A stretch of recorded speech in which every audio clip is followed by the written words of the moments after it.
Recording.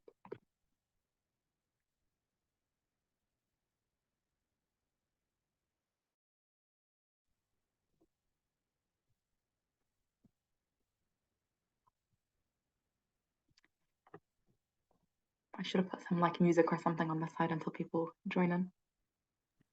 The elevator music. We should have done what Michelle.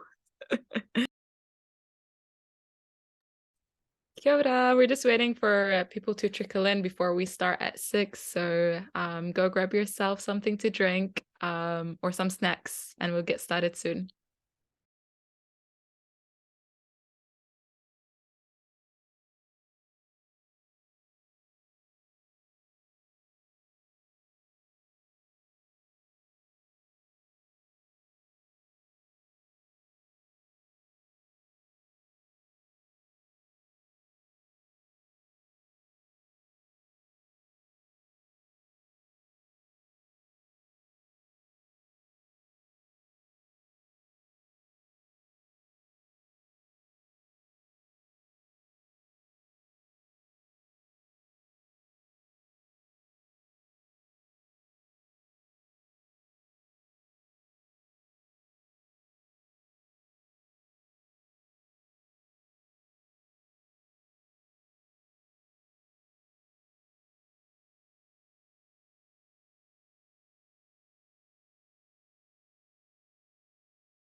Assalamu alaikum, kia ora koutou.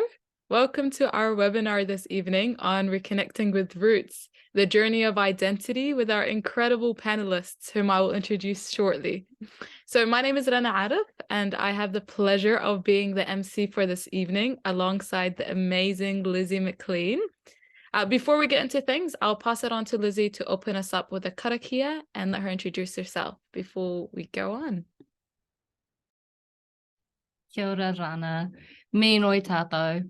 E tō mātou matu i te rangi, kia tapu tau ingoa, kia tai mai tō rangatiratanga, kia me te atau e pai ai ki runga ki te whenua, kia rite anō ki tō te rangi. Ho mai kia mātou aia nei he taro mō mātou mō tēnei rā, murua o mātou hara me mātou hoki e muri nei I o te honge harana kia mātou. Aua hoki mātou e kawea kia whakawaia, engari whakaorangi a mātou I te kino. Nau hoki te rangatiratanga, te kaha me te krorea, ake, ake, amine. I ngā raurangatira, tēnā koutou katoa, ko te mihi tuatahi ki ngā runga rawa, nāna nei te timatanga, nāna hoki ngā mea katoa, ko te mihi tuarua ki ngā tangata whenua mō tēnei whenua, ki ngā iwi Māori, tēnā koutou, ko te mihi tuatoru ki ngā mate, haere, haere, haere, nō reira, tēnā koutou, kia ora mai tātou katoa. So ko waio, I te taha o tōku pāpā, ko taupiri rao ko pirongia o ku maunga, ko waikato rao ko waipa o ku awa, ko waikato tainui rātou ko Ngāti Maniapoto me Ngāti Pūkenga hoki o ku iwi, ko Ngāti Mahanga tōku hapu, ko te papa orotu tōku marae, ko te papa orotu tōku tūranga waiwai, ko Wai McLean tōku pāpā. I te taha o tōku māma, he uri tēnei no Ingarangi, rāua ko Kōti Rana, ko Catherine tōku māma. E tipu hoki e au ki whatawhata, te papakainga mō ku tūpuna, I nai nei I noho ana au ki pōneke. So kia ora everybody, my name is Lizzie, and as Rana said, I'll be facilitating this space tonight alongside her. Even though we're meeting online and not our kānohi, I've opened our space with the karakia, and I'll also be closing our space at the end of the evening with karakia as well. Before we get started, I do quickly want to make a few acknowledgements. I want to mihi to our ancestors and to all of those we've lost along the way, upon whose shoulders we stand and whose presence will surely be felt this evening. I want to mihi to our Indigenous whanaunga of this land, ngā iwi Māori. For me especially, as I'm joining from Pōneke, which is not my papakainga, I want to mihi to Te Aotearoa, Ngāti Toa Rangatira and Taranaki Whānui, who continue to generously allow me to live, learn and grow on their whenua. To our beautiful panelists, who I'll introduce you all to shortly, for their wisdom and their vulnerability in joining us this evening, we thank you. To Rana, of course, for working alongside me with this. Thank you so much. And to the House of Peace New Zealand and Shay for their ongoing mahi in this space. It's so important, and it's a real privilege to be able to contribute in a small way to this evening. And finally, to all of our attendees tonight, thank you so much for giving up your evening and joining in on what I think is a really important conversation for us to be having in 2023. So kia ora everybody, I'm going to hand it back to Rana now, who will give you a brief rundown of how the seminar is going to run tonight. Kia ora. Kia ora, Lizzie. Thank you. So if you haven't already, please go grab yourself something to drink, some snacks. It's going to be a fruitful and exciting kōrero. So you want to make sure you're comfortable, you're listening in, and yeah. So before we go into what this webinar is, let's get to know who's hosting this webinar. So Dar es Salaam Te Wharerangi Mārie House of Peace is a small organization launched in 2019 with an objective to empower and connect ethnic rangatahi in Aotearoa.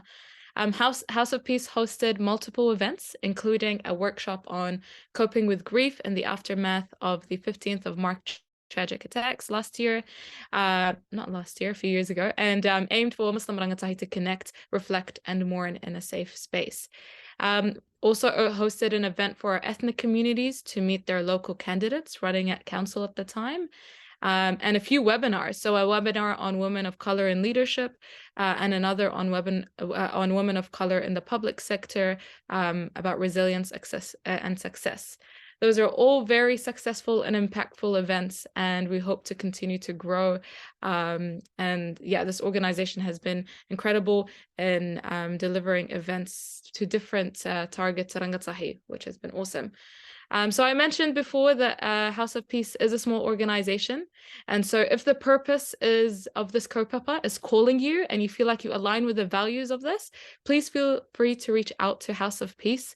And let's start a kōrero. Let's see how you can bring your skills or your experience, or if you just want to, help out, we'd love to hear from you. So I'll link the email in the chat very soon. So keep an eye out. Now, let me actually talk about the webinar. So this is a really exciting webinar, as Lizzie mentioned before. In this engaging session, we will delve into the profound journey of self-discovery and reconnection that BIPOC youth in Aotearoa undertake to explore their cultural heritage and reconnect with their roots. So New Zealand, we know, sometimes is actually forgotten off maps. Aotearoa's geographical isolation often creates a sense of longing among ethnic youth in the diaspora. as conversations involving international kaupapa can feel very distant and isolated. So this webinar aims to shed light on the experiences of young ethnic New Zealanders who have ventured back to their homelands, embarking on transformative journeys that support healing, mental well-being, and reignite their passion to contribute back to their communities. So our incredible panelists will share their personal stories of returning to their respective homelands for their first time. They will explore the deep connection they experienced with their roots and discuss the meaningfulness of reconnecting with their heritage. Additionally, they will provide invaluable words of advice for young people going through the emotions of yearning for their ancestral lands. So let's delve deep into how we can connect with our cultural identity as young ethnic rangatahi and Aotearoa.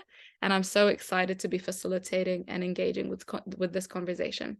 At the end of this session, you'll have the opportunity to participate by sharing your thoughts and asking questions as well. So the chat box and the Q&A are open. So as we go along, if you have any questions, please feel free to chuck them in there, and we'll bring them up when it's time.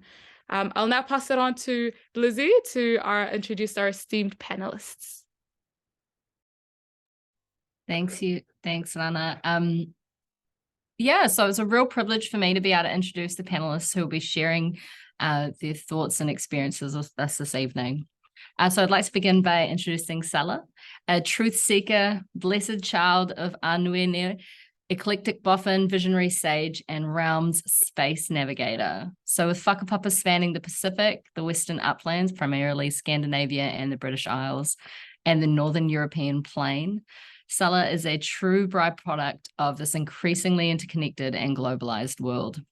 Sala was born in Aotearoa and raised amongst indigenous populations in Navajo Nation, Tuba City, Arizona, and Hawaii. She is a neurodivergent Leo, a lover of the water, and shameless Epicurean.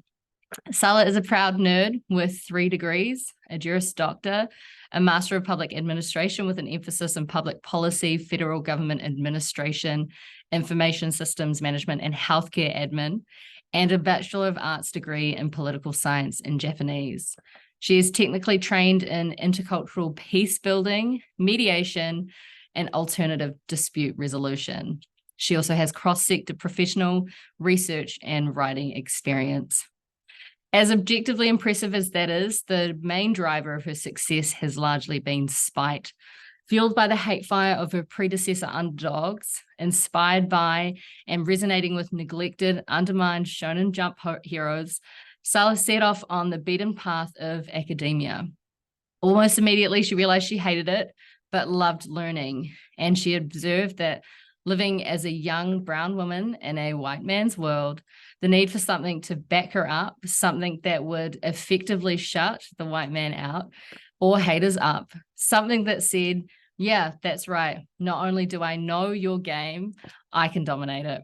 And per her usual MO of guerrilla subversion, she ventured off on her own seemingly reckless hikoi, blazing a trail according to her faith, protected by her aumakua, and grounded in her identity. 6 years, 3 degrees, 35 countries, 11 jobs, and 1 global pandemic later, she has completed her studies and returned home to Aotearoa to bring her mum home, reconnect with whānau and whenua, and try to take a break. Although raised overseas, she has maintained an unshakable connection to her Indigenous identities. She believes in the power of re-indigenization and the strength and mana of our collective, intergenerational repositories of knowledge to restore and heal Papa Tuanuku.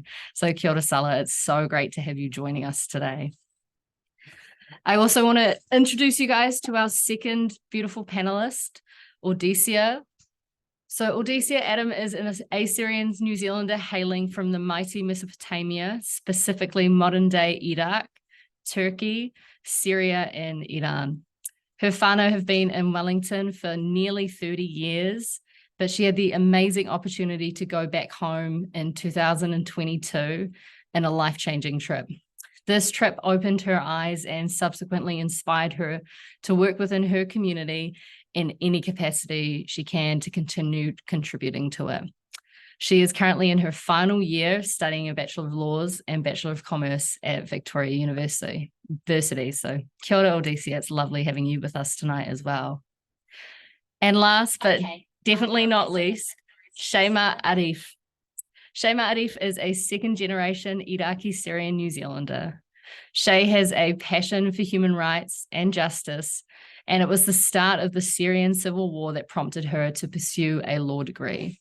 She graduated with a conjoint degree in law and social sciences from the University of Waikato, as well as being admitted to the bar as a barrister and solicitor. Following her studies in 2018, she proceeded to volunteer as a medical and search and rescue interpreter in Lesbos, Greece, to assist with the ongoing refugee crisis. This experience solidified for her her passion to help her communities and her people. Upon her return home to Aotearoa, she began practicing as a refugee, immigration, and human rights lawyer, predominantly representing asylum seekers through their refugee determination processes. Following the 15th March terrorist attacks, Shaymaa founded and launched House of Peace in an effort to create spaces for ethnic youth in Aotearoa to feel empowered, heard, and seen. In 2020, Shaymaa began working as a human rights advisor with the Human Rights Commission, leading and working on projects involving migrant exploitation and modern slavery, Islamophobia, anti-racism, and preventing and countering violent extremism. She resigned in October 2022 and embarked on an almost 5-month trip, which included connecting with her heritage in the Levant and North Africa. Shaymaa is now back in Aotearoa and continues to plan exciting projects for House of Peace. So kia ora, Shay. And honestly, thank you all to all three of these beautiful panelists for giving up their evenings. It barely touches the surface of the capacity of these women, so it's really exciting to be able to hear from them this evening, and I'm really excited to get into these kōrero with you. So I'm just going to pass back to Rana again, just before we get into our Q&A, maybe, yeah. Just to put a call out to anyone who, if there's anyone who wants to get involved, please feel free to reach out to us. Yeah. Get started, Lizzie. Okay, cool. All right, so I'm going to start with our questions for this evening. Our first question is a very generic question, and I'm just going to open up to all three of you. And that is, what is home and what is belonging to you? So I might start with you, Sala, if that's okay. I don't know if you have any initial thoughts on that. Yeah, kia ora. Tēnā tātou katoa. Really excited to be here and kind of just share my rambles on things as I think through these pātai. For me, home is, I've always seen home as kind of where I was raised, where my heart calls. So both like my tūranga waiwai, where my whenua would be, and yeah, particularly where I was raised. So whenever someone asks me where's home, given that I was raised in Hawaii and on a Navajo reservation, that's what I answer typically. And within like the diaspora, understanding how much of a sense of belonging that can be created both through a shared history with the land, but also finding community where you can is also really important in that creating a sense of belonging and gives me my core of my sense of identity. Yeah, absolutely. And what about you, Audesia? Is that something that resonates with you, or do you kind of conceptualize home and belonging any differently, or? Yeah, sure. Shalom aleichem, Shaymaa Audesia. Peace be upon all of you. My name's Audesia, obviously. I'm very excited to be here as well. Home, I guess in my case, yeah, it's quite multifaceted. This is Aotearoa is 1000% home. I'm born here. I've lived here my entire life. It's like the land, the people have provided for me in ways that I really couldn't have access to back in my original homeland. But when I did visit and when I did, see it for the first time, that invoked a brand new sense of home. It was, the faces of my people. It was seeing my language that, you know, I would never ever see or hear here, being, you know, openly spoken. And it's even on signs and cafes and restaurants and just, you know, places where I never thought I would ever see it. You know, it's seeing it in, you know, the faces of the elderly in our community, in the churches and the monasteries that, you know, my forefathers have built. So that was, you know, it was definitely like that. When that definition of home definitely came about, I had always felt like a craving for that home, but that's the away home, and that is the original away home though. But yeah, it's something that's quite personal on both aspects really. But yeah. Yeah, I fully agree. And a lot of what you said resonates with me too, especially what you said about hearing my language spoken back at me. I think this is such a topical thing in New Zealand at the moment, you know, here in Aotearoa with, you know, differing ideas around, you know, incorporating reo rangatira, you know, in public spaces, for example. And so I think I really resonated with what you said there. So thank you. And what about you, Shay? Home and belonging. What does that look and feel like for you? Well, first, I guess it's interesting because 2 years ago, me and my parents were on a podcast for conversations with my immigrant parents, and they asked me the same question. I mean, if you look back at that footage, I was so depressed, and not that I'm not now, but I was so depressed back then. And I remember I answered something like, I don't feel like I have, like, I don't think home is here in this world. Like, I think I'll find home elsewhere. And I think across, like, over the past 2 years, it's been like a real big learning journey for me, because it is a very subjective and personal experience of what home is, but it really does intertwine with belonging. And for the longest time, because I was born in the Emirates and grew up half between the Emirates and New Zealand, everybody says it's either where you're born or where you're brought up. And there was something, I don't know what it was, I just couldn't pinpoint what home was. And it's the same experience that Audesia had, was that something about being amongst your people and like really connecting with your culture and hearing the language, listening to songs, watching movies, like there's something that really connects you to it. And I remember it was the day, this is very random, but it was the day that I arrived in Lebanon. I don't think I have any ancestry or any whakapapa from Lebanon, I'm not sure. But it was the day I ended up in Lebanon, which we have similar dialect, similar culture, similar everything. That was the starting point of when I felt, oh my God, I feel like I'm at home, because everybody there also either looked like me or spoke like me, made me feel welcome, didn't ask me where I was from. It was just the sense of belonging.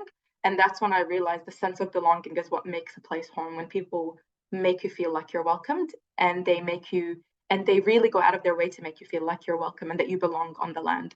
And so, yeah, like Audesia said, I find that here in New Zealand amongst people, like I have my group of friends and family that I feel like make me feel like this is home.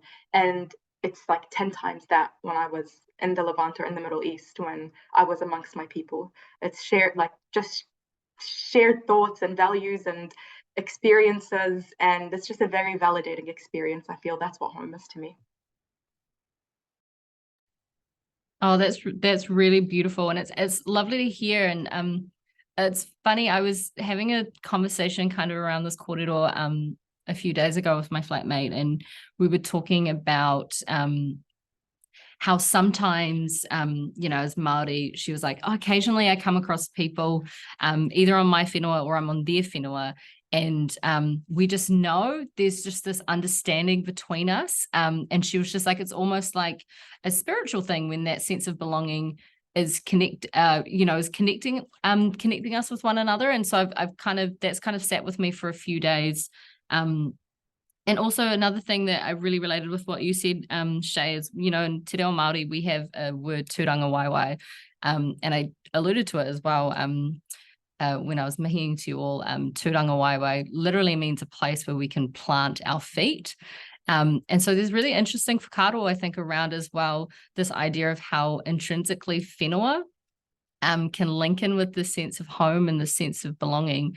Because of course home can always be with people, and as you said, like with your whānau and with your friends, and they foster the sense of belonging with you, and that's really beautiful. But there's also something really powerful about being able to plant you know, your 2 feet on land that has always been yours, and whenua that has known you for generations as well. So kia ora. Yeah, I'll just hand over to you, Rana, if you want to carry on the kōrero. Well, Shay's comment really perfectly segues to the next question I was going to ask. So each of you have recently kind of gone on a journey reconnecting with your roots. I'm going to open this all up to all 3 of you as well. Can you give us a brief look into this journey? What made you decide to visit these origins? And since Shay already touched on a little bit of Lebanon, I'm going to hand the mic back to you, and then we'll go around. Cool. Okay. Oh goodness.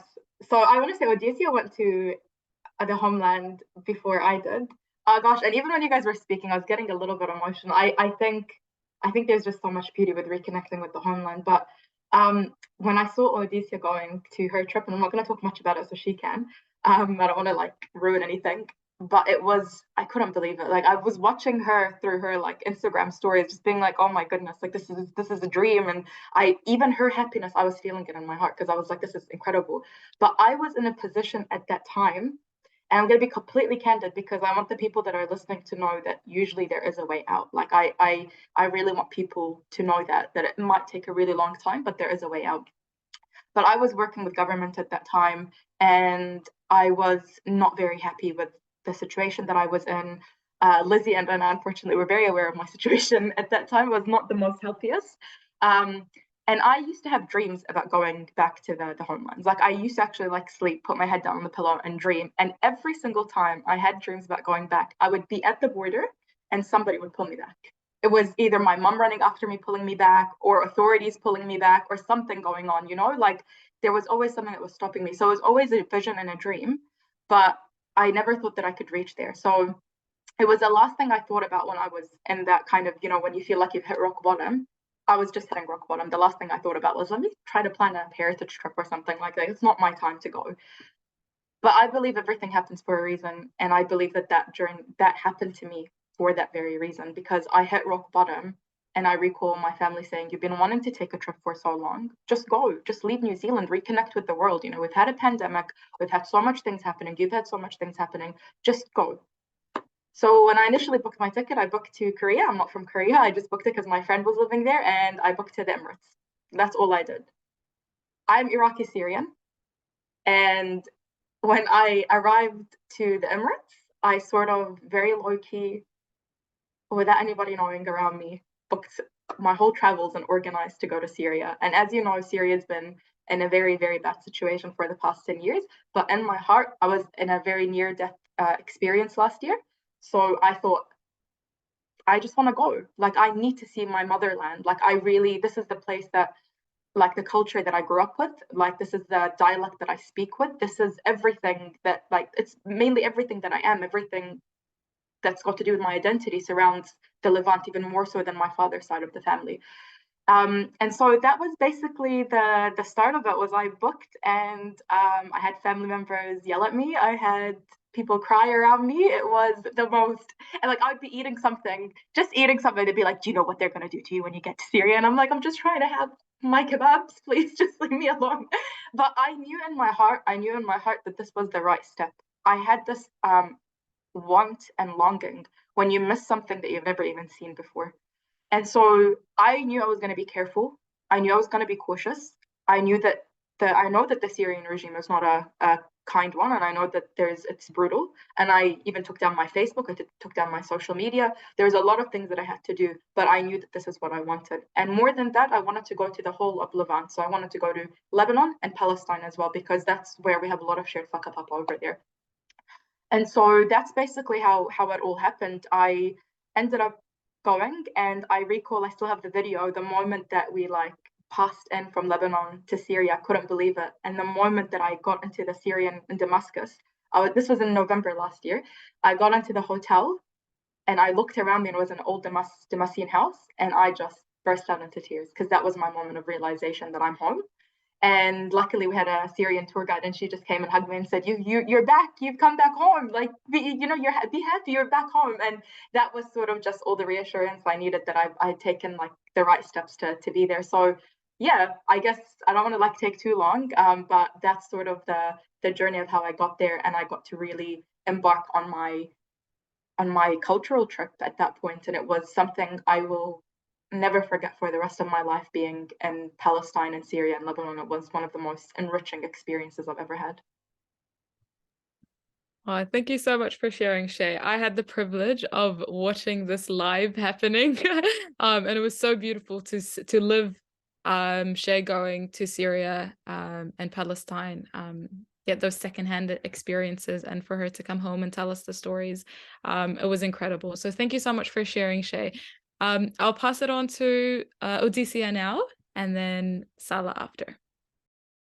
Lovely. Thank you, Shay. I've also had the privilege of seeing all of her stuff happen live. And I remember also her sending me like photos and videos of the places that I had visited when I was young. And I was eating it myself because obviously I'm not there. But my experience kind of a little bit like Shay's as well. So mine was a bit unique in the sense that there is a group called Gishru, which means bridge in Assyrian. And the idea of this organization is to bridge the diaspora with the homeland. And so they do, apart from COVID, they do every year, they have a tour or like a visit. They get people from around the world and they visit the homeland. Every year it's different, but in my year, so end of 2021, I also was in a quite negative space as well. I wasn't, I was generally very unhappy, and it was, a very difficult time period for me. And then I one day saw the little ad for it on Instagram, and I was like, yeah, whatever, let's apply. I didn't tell my mum, I didn't tell my dad, no one. I didn't say anything because, like realistically, they both left Iraq as refugees and, during wartime. It's not a very easy thing for them to ever return back to, and it's certainly not something they enjoy talking about or would ever see me, going. But I got in, I tell my mum, I tell my dad, mum's washing the dishes, she's crying, she's telling me not to go, my grandma's giving me lectures, whatever, but whatever, I made it. It was insane. I remember, like there were a lot of issues with my flight and going, and I remember crying to my dad. I'm like, Baba, like I shouldn't have done this. And he's like, shut up, you're already there, like stop crying. But when I got there, like the very first thing was the people. I saw someone, they looked exactly like me, my features, my, like the way I speak, the way I act, just generally go about living. And I met the other people that were part of the group from all over the world. And again, my language, we go to a hotel that's run by some Assyrian uncle. It was so beautiful. And I guess what really kind of just made it for me were all the places that I visited were places that I would talk to my dad about specifically. There was like a particular town where he lived in for a while, and it was, something he always misses, and it's something he always talked about.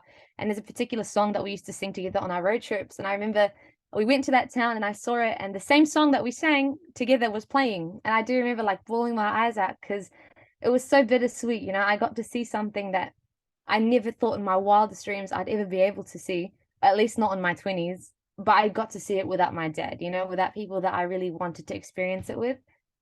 But honestly, apart from that, like it was life-changing. To this day, it's been like nearly 2 years, and this is all it's been a year, sorry. This is all I talk about, it's like a massive chunk of my personality. The monasteries that I got to see, the food that I got to eat, the people that I got to meet, the children, and it really, like, it's something that I had always just kind of taken for granted as well. You go there, you realize, Iraq, it's not the Amalfi Coast, it's not some like nice little tourist destination by any means. And so you go there and you speak to the people there, and you just start to realize how lucky you are as a New Zealand citizen, where your passport takes you so far, whereas those kids there grew up, and you're speaking to them and they're like, yeah, I don't really know what to do with my life. It's not like I can go outside of Iraq and work, and it's not like I can do this and that. And it was so devastating.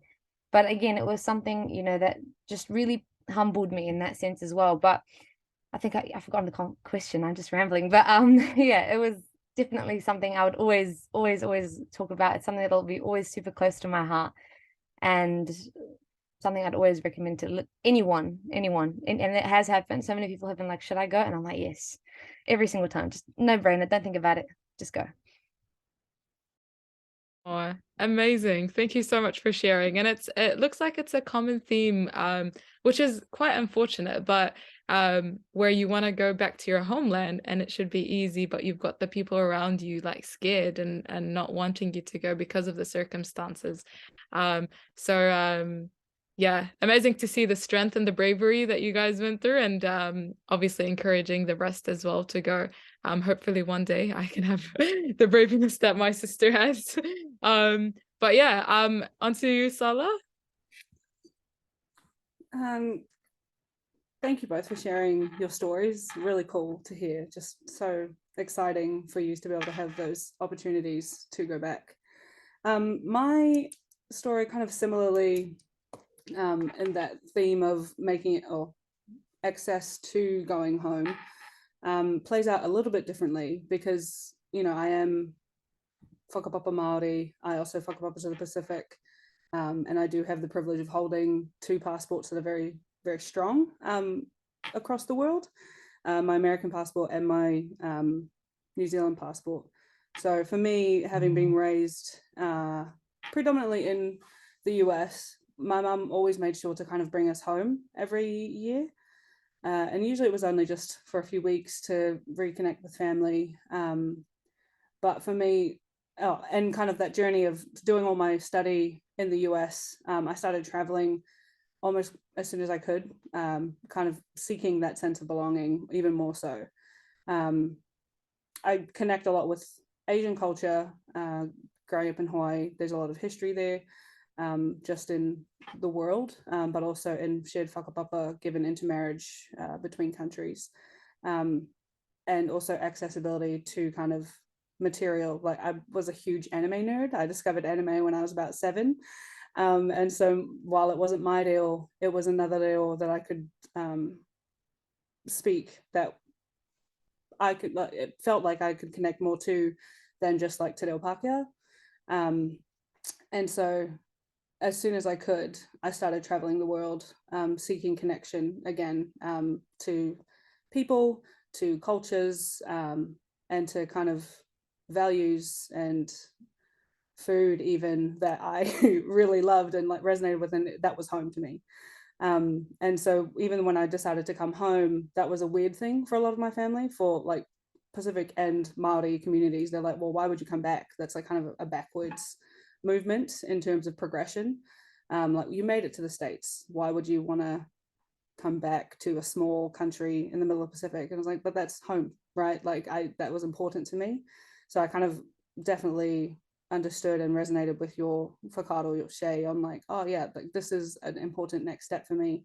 I don't know what it's going to lead to. Like I've been here for 3 years now, which is wild, but it's been a really great step for me in terms of figuring out where I want to go to next, because I kind of was working towards a goal of like, yes, finish your education and then take a break and then figure out what you want to do.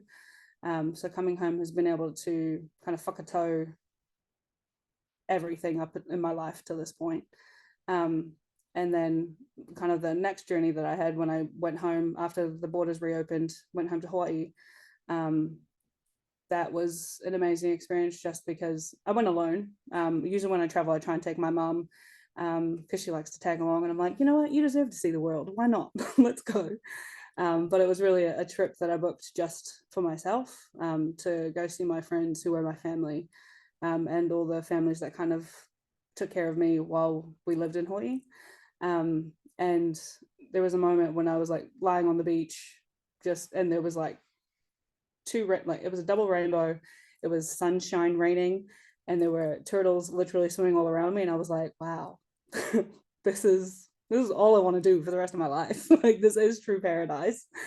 And that really just like grounded me yet again of like, what do I want to do, and where do I want to take this feeling of home and serenity? How do I create that for other people that don't have, you know, as much privilege as I do, as many opportunities to kind of even have the space to have these thoughts of like, wow, what am I doing? Poor me, and for me, I think that's kind of where I've gotten to now. Like, even though I still have a long journey ahead of me still in reconnecting to all of my different whakapapa, that it was a great step in my journey that I've really been grateful for. Awesome. It's so interesting to see how it's almost all the same feelings, but how it looks like for each and every one of you is completely different. And that's the reality of the situation. So thank you for sharing that.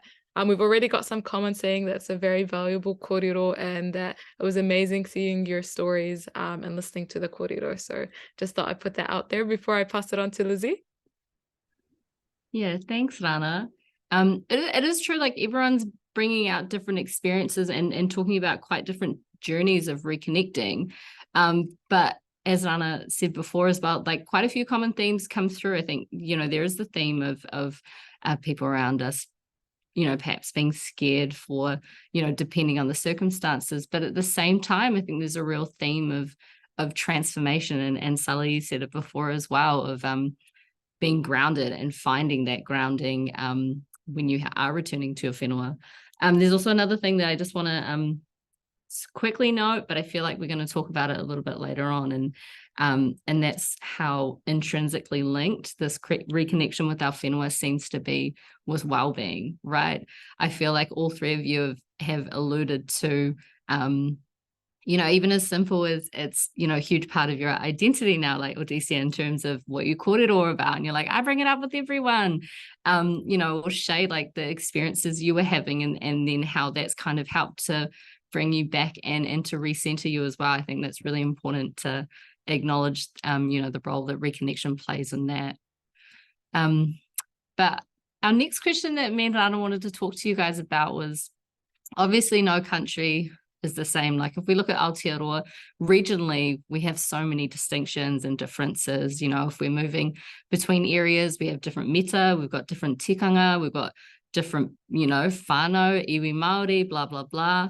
So I can imagine that, growing up in one region and then traveling to and connecting with another can come with somewhat of a culture shock. So I'm going to start with you, Audesia. I want to know, are there some things that you experienced when you returned home that were somewhat of a culture shock, and were there things that you did to try and overcome that, or just any experiences along those lines? Funnily enough, there was no, like a lot of the other people that went on the trip did have, quite a bit of culture shock, but it felt like I didn't. I have to be honest. I didn't feel in any way, shape, or form out of place. There's always obviously the fact that I am classed as a foreigner over there, like they'll speak to me in Arabic, for example, which isn't my first language, and they can tell, right away. But certain things were difficult. Again, Iraq's not a tourist country. You can't, as a woman, we were constantly told, don't go out by yourself. If you under no circumstances really, get a male chaperone at all times.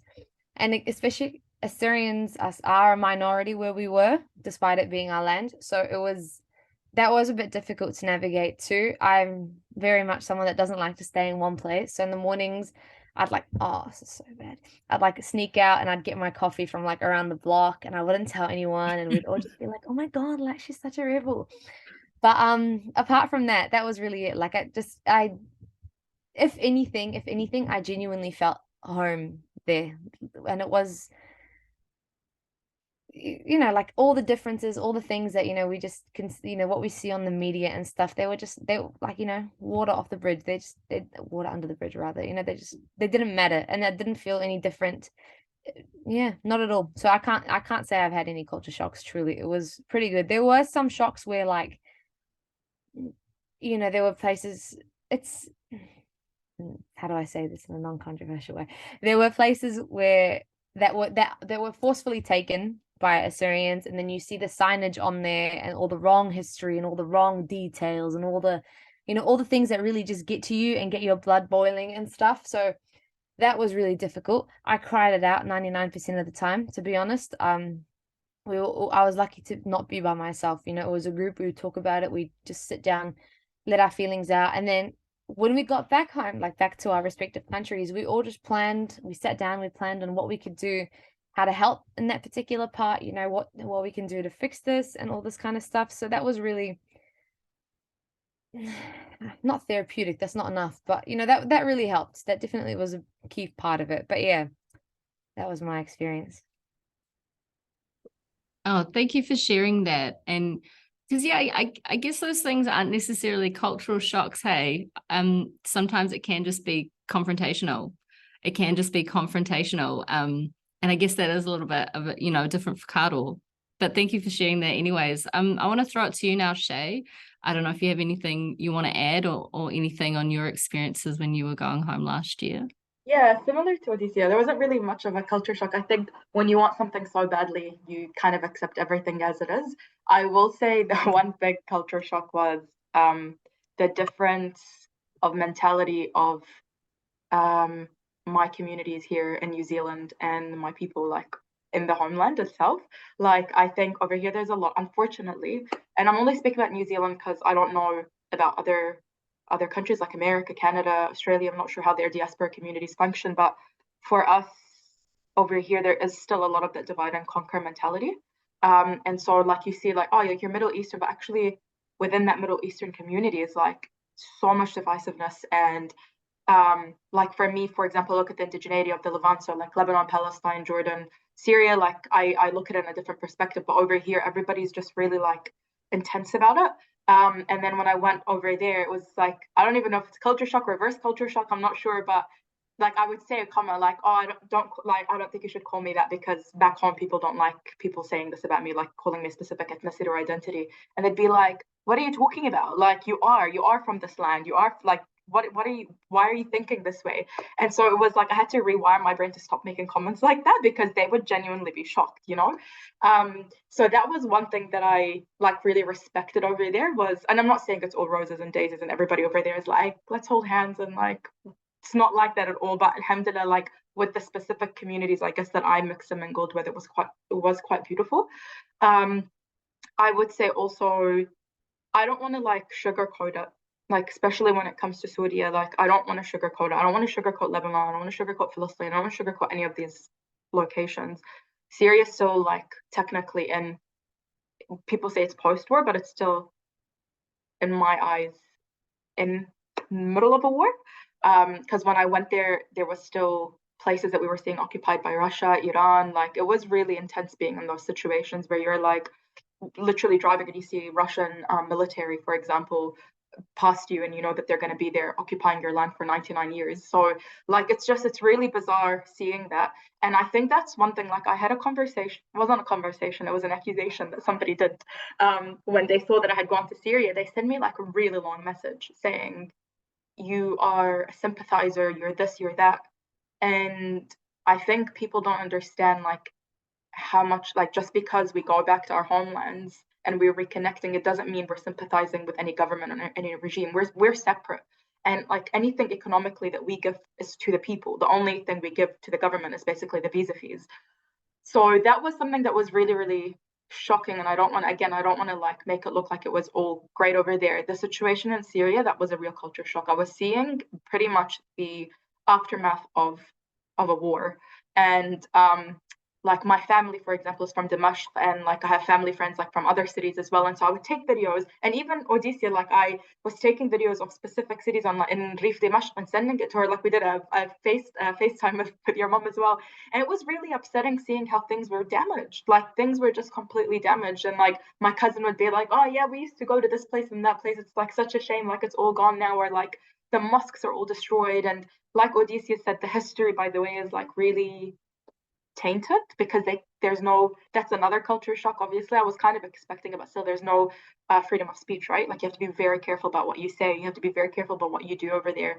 And so in my mind I wanted to say things, but I couldn't, because you have to pick and choose. Do you want to be in your homeland and make it out safely so that your family doesn't say you're not allowed to go back again, or do you just want to be like, here I am, guys, this is where I live and die, like, you know? So there's specific situations where you have to like really be sensible. And coming from a place like Aotearoa, where there is freedom of speech and you have a right to say what you want to say and speak out your mind, going there is a bit challenging. But again, sorry, I keep saying like Audesia said, but again, like Audesia said, after all of this, when I came back to New Zealand, this is why I decided I wanted to have more conversations like this. And Audesia and I even spoke about potentially doing a similar trip to the one she did, but for the diaspora in New Zealand, because once again, we're so isolated and so distant. Why don't we do something here where we can support our young people going back to their homelands in a safe way?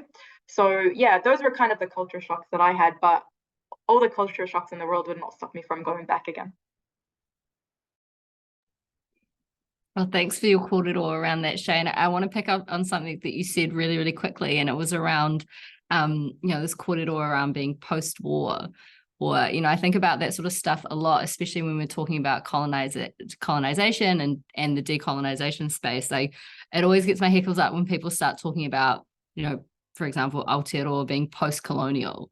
I'm like, we're not post anything. We are in the midst of colonization. Colonization is an ongoing process because the only way we're going to end it is when we get land back. And so, it's the same concept when we're talking about the diaspora and whānau returning to their homelands and to their whenua as well.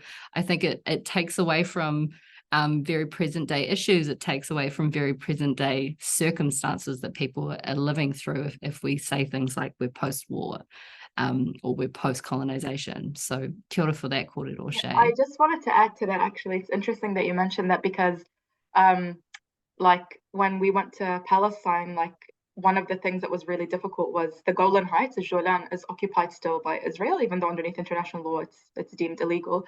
And so it's legally Syrian land, but I couldn't even, you couldn't even go there. You couldn't even catch a bus there. You couldn't do anything. Like your own land, even when you're in the diaspora, back in the homelands, you have the visa, you have everything that's telling you you're allowed to go there, but simply because of your ethnicity and your origin, there's so much hassle to go there. And unfortunately, I stayed in Palestine for 2-3 weeks and I still could not go back to my own territory. So yeah, you're right. It is definitely not post-colonization or post-war, because across the Levant, it's still very clearly there. Yeah, 100%. And I mean, I think Shay and I have had a couple of conversations around these conversations anyways since she returned end of last year after her trip. And I think it's so important that we're having discussions around these sorts of things and we're making sure that young people are aware before, during, after, their own journeys of reconnecting with whenua. So yeah, again, kia ora, Shay. And Sala,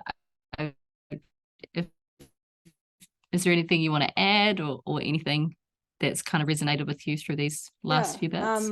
Kind of picking up on that post-colonization kōrero, but a different aspect of it. I grew up Mormon, and for those that don't know, it's a Christian faith, and kind of a lot of my whakaaro over the last kind of 5-6 years has been kind of considering Christianity as a form, or a very successful form, of settler colonization, and essentially the chokehold that it has on both the Pacific and Māori diaspora across the globe. Because especially that's how my whānau ended up in Hawaii in the first place, or some of my whānau, and in the US as well.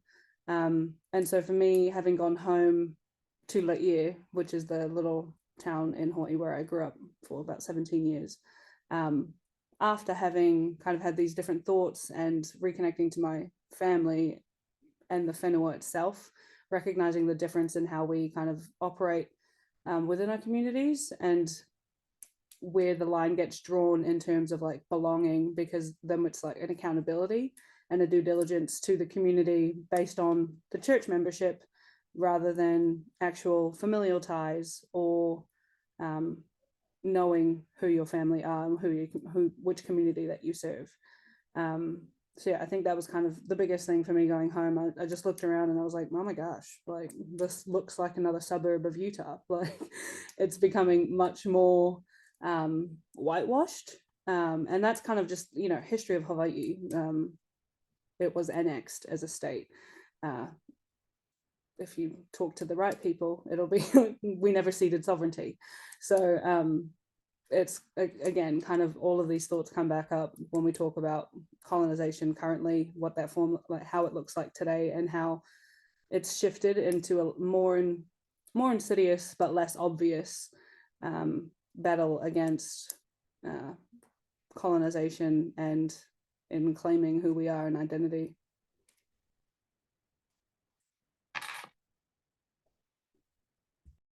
Yeah, thank you, Sala. It's really true. These conversations around colonization, I guess the ongoing impacts of it. I love what you said about it being more insidious, less obvious. I don't know if you guys are confronted with the conversations around like, but it happened so long ago. It happened so long ago, it's no longer relevant. But, you know, the short-sightedness of people who say these sorts of things is they forget that, you know, BIPOC and a lot of ethnic communities, we operate intergenerationally, hey? So it's the same with reconnecting with your whenua. Maybe my feet haven't been there, but that whenua already knows me. It's in my blood. My blood is in that whenua. And it's the same with these, you know, these impacts. And, you know, I might not have lived it, that, you know, the initial contact between settlers, etc. But, you know, in my bones, I know that, and my tupuna experienced that as well. So that means I feel that and I know that. So kia ora for that, whakaaro e hoa. I'm just going to pass it back to Rana, who's going to carry us through the next part of the convo. We had initially said that we direct some questions to specific people, but honestly, like I'm loving the different perspectives each and every one of you are bringing to this conversation. So I'm gonna put this question out for all three of you as well, because I feel like each and every one of you would give your specific perspective. So as you know, many people aren't able to go back to their homelands for one reason or another. What would you say is a good way to connect? Any tips, tricks, advice, since all of you have been on this journey? Throw it at us. But I'll pass it on back to Sala to start us off. Okay. Honestly, social media has been amazing. I love being able to just randomly send someone kind of like a question or like a response, even if and their responses or not response, you're just able to kind of connect and share kind of even just a laugh over a similar cultural experience, and yeah, even finding friends through that way, that, you know, you might see a name on a Facebook page or hear something in like an audio and then be able to reach out that way. So I think that's the easiest, most convenient way to connect in this digital world now. I definitely agree. And I've definitely had my fair of questions with Sala when I was on my travels as well. I think it's definitely when you see other people traveling, it becomes more realistic, you know, and you're just like, oh, this is actually doable. And then it's through social media that you're exposed to that. So thank you for sharing that, Sala. Audesia, what do you think? Yeah, I'm on that same train. Social media, definitely. For the Assyrian diaspora, it's a bit different because there's not as many resources out there that are quite easily accessible. Our churches have done a good job at preserving things like our language and all that kind of stuff. So there's one way, but I guess there are alternative routes. Again, I did mine through an organization called Gishru. They take Assyrians from all around the world and they send them off. I know there are other organizations that do something similar. Again, we're practically ethno-religious, so our churches also run similar groups. They take them back home and to the Holy Land. There's one happening in August, I believe. So there's plenty of ways, but outside of these things, it's social media. It's connecting with your community. It's connecting with your family and your friends and the elders in your community specifically. They have stories. Like, I won't lie, this is really shameful, but before I went, like my grandparents would tell me their stories and I'd listen for like a good portion of it, but it wasn't really anything of interest until after I came back and I understood. So that's always something, you know, take advantage of those around you, take advantage of those who are close to you in your life and see where you go from there. It's really, really eye-opening, truly. Yeah, definitely drawing on those networks and connections that you have, and people who are from there and lived there as well. Shay, did you want to add anything to that, Koriro? Yeah, I guess like if you even have like an inkling in your head like that, oh, this is something that I might want to connect with, especially for diaspora who have grown up here and like maybe they don't even speak their native language or whatnot, like I would just encourage you to explore that. You might think, you know what, actually, no, I don't want to reconnect, and that's fine, but give it a go, because you might be missing out on something. There might be this emptiness that could fill, because we all want to feel a sense of belonging and strengthen our own identities. One thing I would suggest, definitely, social media plays a big part, is connecting with people online.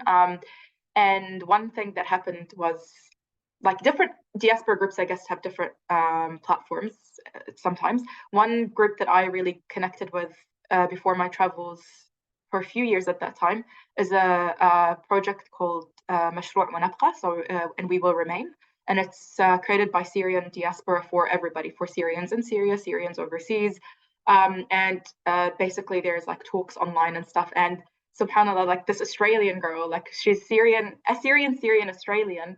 I connected with her online for like a year or something. And then I found myself in Damascus. She was in Damascus too. And like, we're like literally next door neighbors here in this region, but we ended up meeting for the first time in Damascus. Like, and it was so random. Like till today, I'm like, I can't believe that happened. But really connect with those platforms online, because you'll learn a lot about your heritage and have conversations about your heritage, even if you're outside, or your culture and history.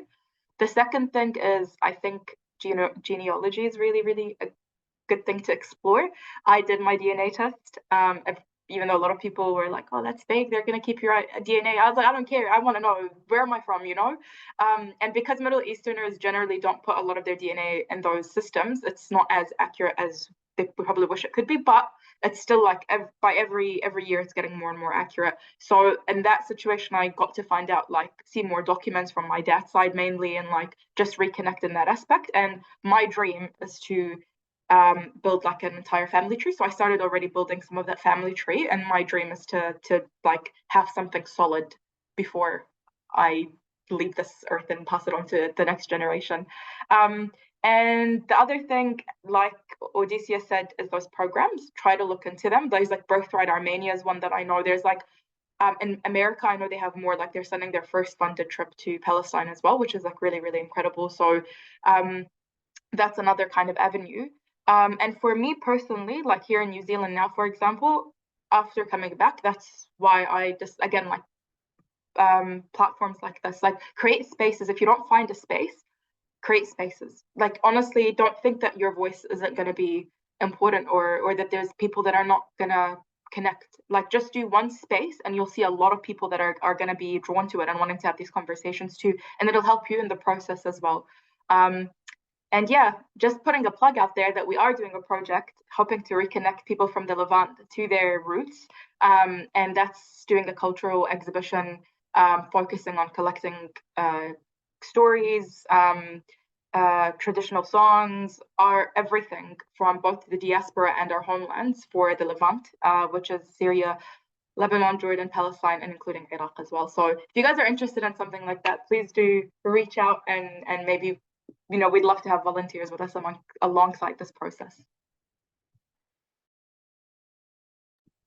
Namihinui, thank you so much for sharing that, Shay.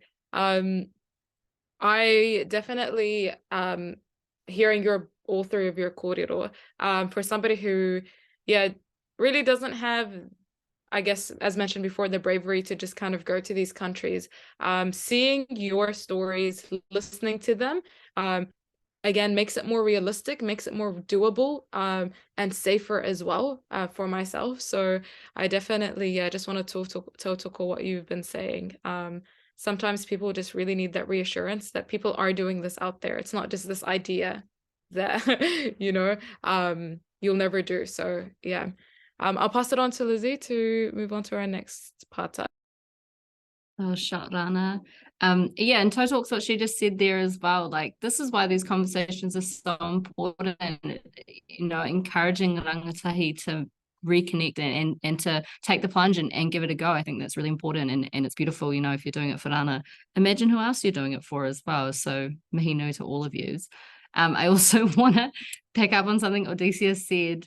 I don't have many regrets in my life, really not many at all, but I don't have any of my grandparents left anymore. And when I was younger, my grandparents used to sit with me and tell me so many stories about, where I was from and whakapapa and all these sorts of things. And at the time, I was so dismissive because I just thought, this is so irrelevant to me. I really don't understand why I can't be outside playing right now.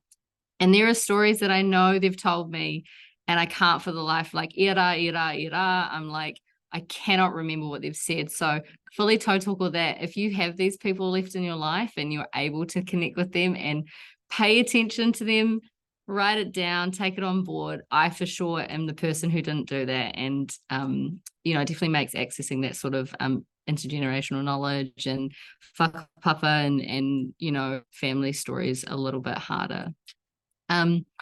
Next question we want to delve into, we've touched on a little bit in some of what you guys have already spoken about. And again, I'm just going to throw it out to all three of you because I think you're all going to have really beautiful perspectives on it. And it's around why you think it's important for rangatahi or young people in the diaspora to connect with their homelands and potentially even visit. I want to start with you, Shay, because I know you've got some thoughts on this question and thoughts on this kōrero. Yeah, I guess it's kind of like an accumulation of everything we've already been saying. I think, I don't know, for us here in the diaspora in New Zealand, like, our young people are really, a lot of young people are struggling with identity crisis. And it actually really bothers me when we mention this and people like sometimes specific, like older people from, not even older, like our parents' generation, like maybe like the ones that sort of are in the middle of our generation, our parents' generation. I've heard a lot of them just be like, we don't really have to worry about our young people having an identity crisis. It's not really a big deal. Like, they can make do. Like, we survived it, they can survive. And I'm like, well, just because you were able to survive that and you've kind of, that's good for you if you chose to go down that pathway, it really doesn't mean other people are on the same wavelength. And like, what I know is, as recent as like 2 years ago, like, again, I don't want to be really grim, like maybe not 2 years ago, within the last 5 years, I recall there was a very tragic incident as well with a young, I'm not going to mention the community that they were from, but there was a tragedy with a very young person, like from one of our migrant communities. It was fatal. It was a fatal situation. And it was because of this whole like bullying because of identity and not really knowing where he belonged. He had just come to New Zealand. And I actually sometimes wonder, I'm like, why was that brushed under the rug? Like, these are conversations we really need to have, like, as grim as they are, because even friends my age who have kids now will say, I'm really worried about my kids growing up having identity crisis. So it's an ongoing thing, right? So why aren't we building that resilience and that pride in our young people? Like, it's interesting because people will hear something like the Middle East, or they'll hear something like they're just generalized, like, oh, North Africa or this or that, and like say really horrible things.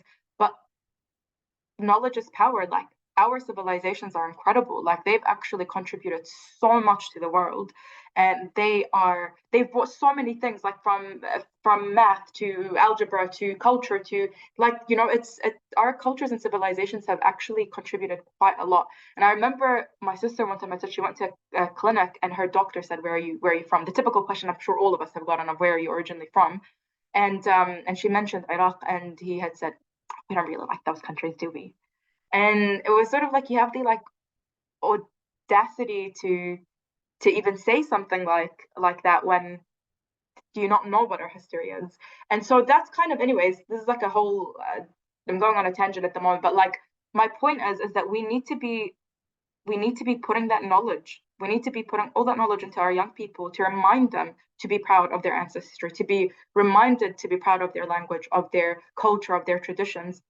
And that's like the thing, like with this project that we're working on, it's a reminder that yes, our countries have suffered quite a lot, but they're worth being protected, not just because because we're not just victims. Our people are survivors. Like, our people are incredible. Like, we have a lot that we need to preserve and protect, and that's why we want to be sharing this history. We need to remind people that we're worth protecting because of all the history that we've had, the good and the bad, you know.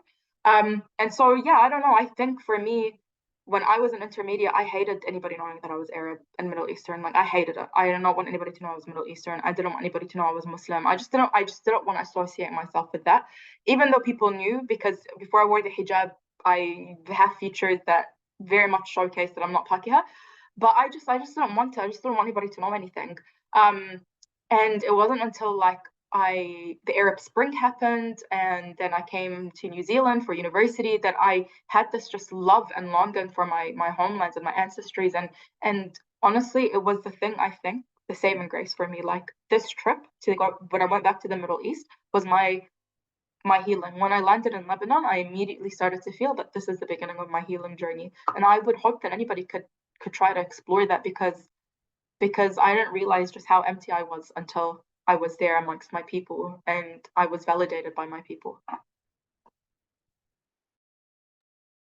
Wow, thank you, Shay. That was so powerful, because I loved what you said about knowledge is power, because knowledge is power, culture is power, and whakapapa is power. I think it's really important that we start shifting narratives away from, the negative, and really empowering young people to find power in who they are, and empowering them to find strength in having their language and reconnecting with their whenua. And I think that's really beautiful. I think there is like a lot of mahi to do in this space, because this is the unfortunate thing about the world becoming so much more interconnected. It's great that we've got like all this digital world, and it's great that we can connect with people all the time, but we don't want any of our stories or any of our language or any of our histories to be lost in that. So I think there's a lot of mahi always to do around that, but I love that we can shift that narrative to a really empowering one. And I hope that rangatahi are able to access that and experience that, and find a space where they can realize that their identity and their culture and who they are is everything. So kia ora for that, Shay. Sala, do you have anything you'd like to add to this kōrero?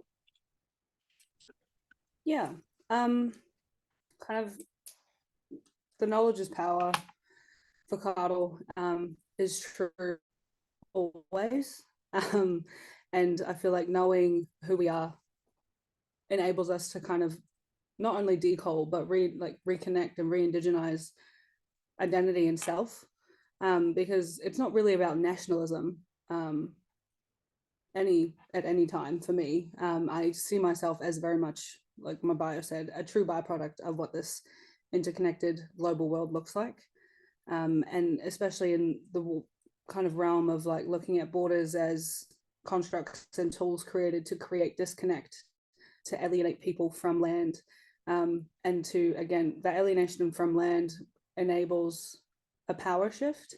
It creates a gap and a sense of loss that we can't even really explain, but we feel it in our wairua, in our ngako, always. So being able to reconnect ourselves to the land and ground ourselves to not only each other, but to space and whenua, provides us with the resilience that's needed for, intergenerational well-being. And so I think that's just really powerful, having us be able to know who we are and where we come from beyond that culture of disconnect that colonization has tried to create for us.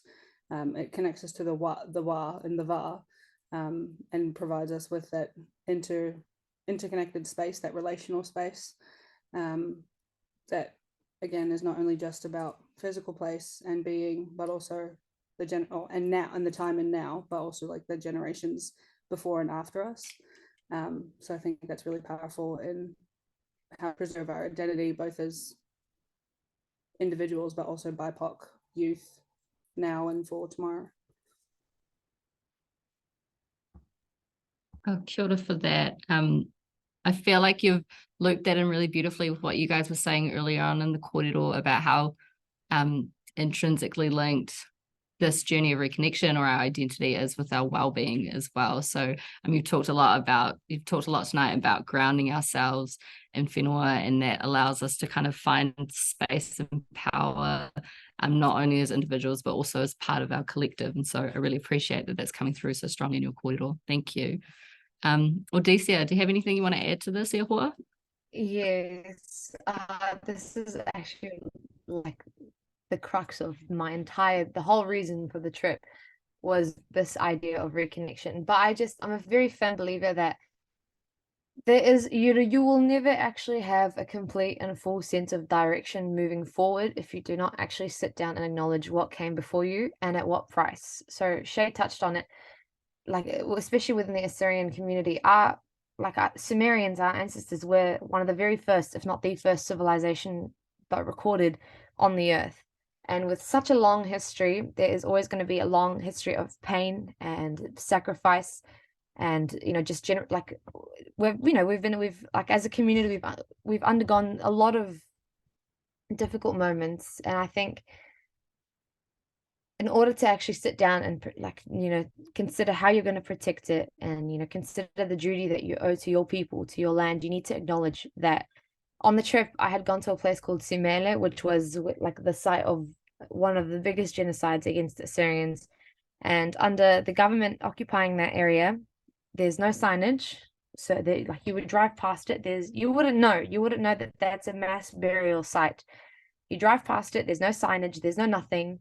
There's a cell tower built on top so that the government could prevent excavation. Otherwise, there's nothing. And so we were walking, and then one of the elders was saying, this is a burial site, and it was for a particular tribe that I'm from. And I looked down, and I'm standing on the bones and the bodies of people that came before me. And it was in the most brutal way ever. Like, it was a very harsh reminder, again, of what I take for granted. And so I think, or the fact that, kids over there are learning that this land belongs to someone else, or this culture, this history is someone else's, and they're scared to say anything. You cannot ask a kid living there, what's your favorite subject? What are you learning? They're going to tell you what the books are telling them, and it's wrong. And it's there is, like you guys were saying, post-war, post-colonialism. There is colonialism happening now, and it's actively, it's there. You can't deny it. And so I think everyone, especially Assyrians, we have such a long history, over 6,000 years, nearly 7,000 years of being here, if not more. And there is an onus, there is a duty for everyone to connect and to sit down and to learn their language, to learn their history, to make an effort, preserve our identities, our clothing, our traditions. And we can't do that unless you actually acknowledge where this comes from, acknowledge the elders around you, for example. That's the only way we have any means of having access to any of that. So I think, there is no future if you don't sit down and pay attention, and if you don't start acting on it now. And that's something I would always urge my little brother to consider, or other kids in my community. I say kids, I mean my age. But it's, you need to take it seriously. You have a duty, all of us have a duty. We can't just sit there and be like, someone else is going to sort it out. That's not the case. You need to sort it out, and you need to be part of it. Otherwise, what is there left for you, really? What is there left for your future generations? But yeah, it's a very sensitive topic for me personally. It's always something that gets me really worked up. But that's my take on it, really. Oh, kia ora, Audesia. I loved what you said. We have this beautiful whakatauki in Māori. It's ka mua ka muri. And basically it means walking backwards into the future. And it's always about, it's really important that we have an understanding of where we come from, but also the history of our people, or the history of our whenua, because without that, there's no way that we'll be able to move forward. So I feel like you spoke really beautifully to that whakatauki and that idea in and of itself. And it's interesting you touched on education as well. Whenever I delve into those conversations around colonization, a huge tool for colonization is infiltrating and implementing their own education system. And when we look at how that happened here in Aotearoa, one of the first things they did was ban native schools and change the education system and redirect native children into trades and away from those more intellectual topics and stripping us of language and culture in that sense. So I think it was really important that you touched on that, and really important that we're always aware of that. So kia ora for that kōrero. I'm going to pass it back to Rana now to move on to our next kōrero. Yeah, it's been super, super cool listening to the kōrero and the conversation. And I guess this question for me is really important because it takes us away from the experiences. And you guys have already touched on this as well, and more about actions. What can communities do to connect with our cultural heritage? And so my question to you all is, how can diaspora communities establish and maintain connections with their cultural roots? So the practical tips and tools. And I'll start with Shay. Pass on the rako to you. Okay, cool. I think it's similar to what I was saying in the kind of like past questions as well, which is I think try to create spaces or join spaces. I guess it is easier said than done, but spaces do exist, so just don't give up. Or like contact organizations here in New Zealand, contact specific organizations and ask them if they know of any groups, if they know of any events or functions happening. And throughout this journey, I guess one thing is just don't give up hope. It does feel like an isolating experience and you do feel disconnected, and it's easy to compare yourself with like other community groups around the world that are more established, but just please don't give up, because there is a community out there that's just waiting to embrace you and waiting to share that space with you. So again, like for me with Mashru' Munabqa, like the Syrian project, none of them are based in New Zealand. Like I think honestly, unless I'm wrong, like I'm the only one based in New Zealand. Everybody else is based all around the world. I have like a meeting with them tomorrow at 3 a.m. in the morning because they work and function around Syria time. But it's amazing, and I love it because I just feel seen there, and they represent the values of our communities so much. Like Syrians are really, really diverse. Like we have Syrians like that have indigeneity to the land, but also Syrians who have come as migrants and are like very much wielded into the community. And like so, that project really has a space for everyone, and I think it's just so incredible and beautiful, and I love it. And yeah, the other thing, like here in New Zealand, I can only speak on like the experiences of New Zealand, is even if you can't find a community group within your own like community, try to connect with other diaspora communities or other BIPOC communities. Like one thing that like when I was living in Tifanganui Aotearoa, like it was my group of friends. None of them were Arab. So one of their friends is Lizzie. None of them were Arab, but like my close group of friends, I was able to have conversations about my homeland. I was able to have conversations about my culture, about my identity, and they were there validating it. And when I would tell them I wanted to go to Palestine and Syria, they were like, "Go, girl! like you do that. Like we're happy for you, you know." And so, and like even saying things like, "One day we want to go with you. One day we want to go and explore that with you." And all of like it was just really beautiful having that connection. So build that solidarity and connection with other ethnic or diaspora BIPOC groups around you, because that solidarity exists, and I just don't want people to feel isolated. And I guess just create, again, I can't emphasize more, like create spaces. I'm telling you, like as somebody here, I would love to see more spaces. I would love to see more spaces and more functions, and to go and like immerse myself in my culture here in New Zealand. So we always kind of say, oh, somebody else will do it, but like if not me, then who? You know, you do have the power to do something, and we need you. The young, like honestly, young and old, by the way, I would keep saying young people, but young and old, they really, really need this. Like I was watching a movie called DNA ages ago. It's about an Algerian family living in France, and they get really assimilated. Like a lot of North African families that go to France get like really, really assimilated, and like it's a very whitewashing experience over there in France because there's a lot of politics. And it talks about the mother's journey of wanting to reconnect after her father, who still after all those years was speaking his language, missed his homeland, had died, and so she was trying to go back to her homeland. And I know it's a Netflix movie, but I was like bawling my eyes out, and that was one of the things I watched before I went to the homeland. I was bawling my eyes out. I thought, this is exactly how I feel. Like I'm like, it's this want to just go back. And so older people feel that, younger people feel that, our younger generation, like my nephews and nieces, will feel that at one stage when, you know, the more we progress. And so let's try to make spaces now so that they don't have to feel that same crisis that we've been feeling this entire time.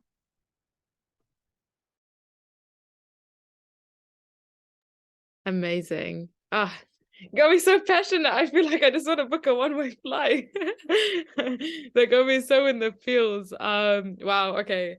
Sorry, I genuinely was so in that I forgot that I was the one that was facilitating this conversation. I'd like to pass the rako on to Sala while I recollect my thoughts.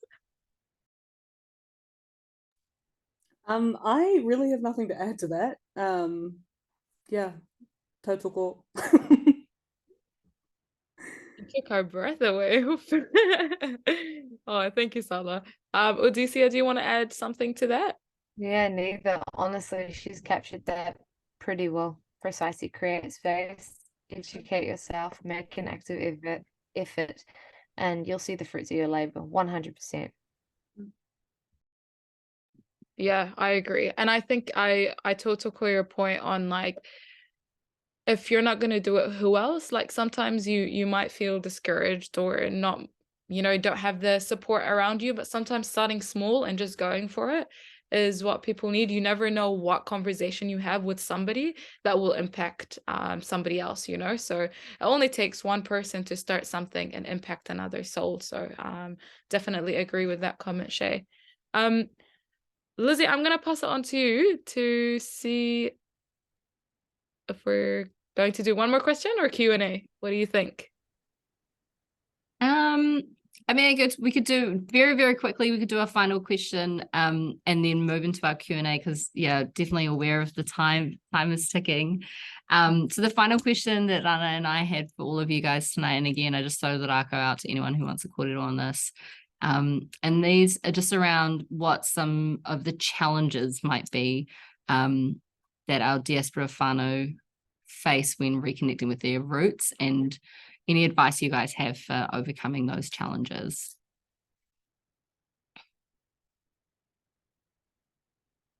So I might start with you, Sala. Do you have any thoughts on this? Yeah, I'll jump on that quickly.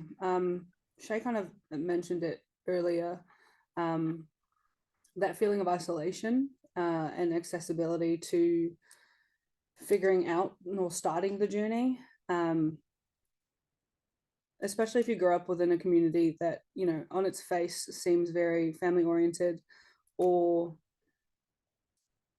purports to support the kind of journey to knowing who you are. But then once you get into it, it can be quite isolating. And once you start asking questions, there's a lot of mamae that comes out. There's a lot of controversial issues that come out. And a lot of my experience was, running into walls almost immediately. Stonewalling from family, friends, and even kind of having the experience of people outright denying or gaslighting you into, wanting just, staying in your little box, kind of with the wall over your eyes. So that obviously can be very confronting for yourself, and finding yourself in a very dark place or a very sad, lonely place. Seeking out other youth, they don't have to have the same exact background as you ethnically, but I think we have that shared history of colonization across the globe. So even just finding people that are wanting to go on a similar journey might be helpful. And I think that's, again, there's power in numbers, and even just one other person with you can be uplifting and motivate you.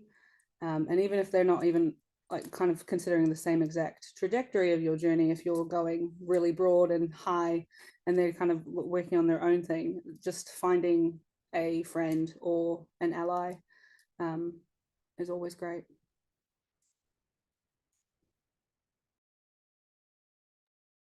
Oh, kia ora. Thanks for that, Sala. Audesia, do you have anything you'd like to add on that kōrero?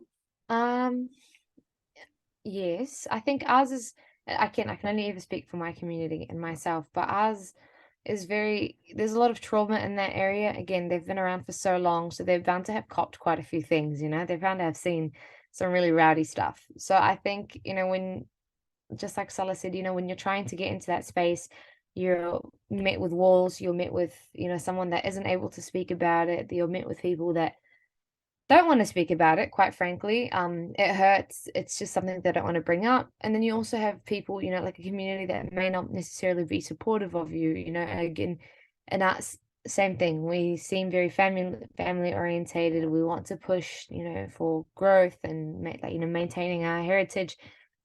On a practical level, that's not always the case. But I mean, in those spaces, you just need to keep going. That's precisely what everyone else has been saying. You need to keep going. You need to push. You need to find people that will support you, and create choose the people around you wisely in that sense as well. Don't have to be the same exact thing as you, but yeah, we all have so many similarities. We all feel the same. We're all human beings in the end anyway. So everyone's going to connect one way or another. But you just need to push. You need to keep going. if not you, who else? And that's it. Oh, kia ora for that. And I think that really links in really beautifully with what Samiki said earlier about, put in the effort because you will see the fruits of your labor.